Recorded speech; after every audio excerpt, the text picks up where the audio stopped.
dunida ka xirxiran muddo 41 sano ah aaminsana in dunidan asaga kaliya uu ku nool yahay oo aysan jirin bini aadan dunida kula nool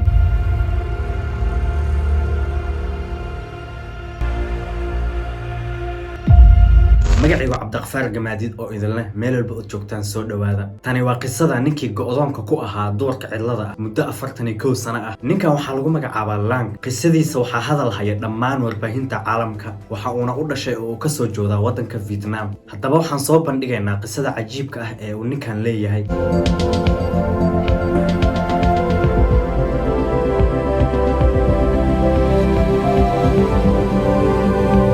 toddobaatameeyadii dagaalkii u dhaxeeyay Vietnam iyo Mareykanka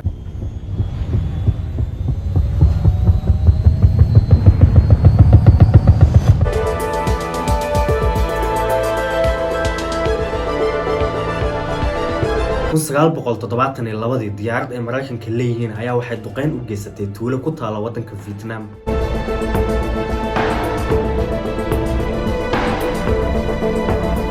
meeshaas waxa ku baaba'ay Lang qoyskiisa hooyadii iyo dhammaan walaalihii waxa qoyska ka soo haray asaga oo 2 sano jiray waqtigaas aabihii iyo walaalkiis Lang aabihii waxa uu go'aansaday in labadiisa wiil ay uga badbaadin duqeynta oo kala cararay meesha dagaalka waxa uu la aaday duur cidla ah oo keema ah meeshaas ayana galeen waxa ay ka dhisteen guryo alwaaxyo ah waqtigaasna cid ka warqabtay ma lahan in odagaan iyo labadiisa wiil ay meeshan imaadeen meeshana waxay ahayd duur cidla ah oo keema ah Lang waqtigaas waxa uu jiray 2 sano kaliya waxay cunto ahaan u isticmaalayeen bahalada meesha ku nool sida masaska jiirka kibileyda iyo cayayaanka yaryar ee meesha kula nool dhar ahaan waxay u isticmaalayeen caleemaha geedaha meeshaas ayay ku noolaayeen muddo 41 sano ah waxa dunida ka dhacayo idil waxba kama aysan ogeyn in bini aadan kale uu jiro kaaga sii daran meeba aaminsaneen inay jiraan dumar sababtoo ah weligood qof kale oo bini aadan ah ma aysan arag waa aabihii asaga iyo walaalkiis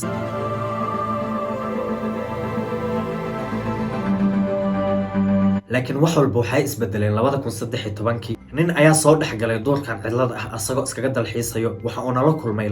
Lang ayaa ku sasay ninkii kadib oo ka cararay sababtoo ah ma uusan aaminsaneen bini aadan kale inuu jiro ninkii ayaa soo dabagalay wuxuuna ugu imaaday meesha ay deganaayeen waxa uuna gaarsiiyay bulshadii banaanka iyo dawladii waa loo imaaday waa loo soo gurmaday magaalada ayaana la keenay dadka deegaanka aad ayay ugu farxeen helitaankoodii waxay aaminsanayeen inay soo badbaadiyeen dadkan meesha go'doonka ku ahaa Lang aabihii aad ayuu u xanuunsanaa laakiin waqti kadib waa uu dhintay magaalada ayaa la keenay dhar ayaa loo xiray cunto saafi ah ayaa la siiyay waxa loo bilaabay hadda iyo koow inuu la qabsado oo barto sidii dunida u shaqeyso laakiin midda la yaab kale Lang asaga waxa ku noqotay dhibaato kadib waxa uu go'aansaday inuu ku noqdo doorkiisa cidlada ahaa sababtoo ah asaga waxa uu aaminsanaa inuu ku nool yahay nolol simple ah sahlan waxa uu cuni jiray oo cunto u ahaa bahalada iyo masaska nolosha iyo systemka dunida ayuu la qabsan waayay doorkiisa cidlada ayuu dib ugu soo laabtay ninka noloshiisa iyo xayawaanka doorka cidlada ku nool waxba isma dhaamaan laakiin nasiib xumo waxa la soo sheegay maalmo ka hor in Lang uu u dhintay kansar kaga dhacay beerka wax daawo ah ma uusan helin meeshaas cidlada ah ayuuna ku dhintay noloshiisana meeshaas ayuu ku soo gabagabowday daba qisadeena aan kaga hadalnay Lang intaas ay noogu eg tahay haddii aad muuqaalkan ka heshay like dheh lana wadaag asxaabtaada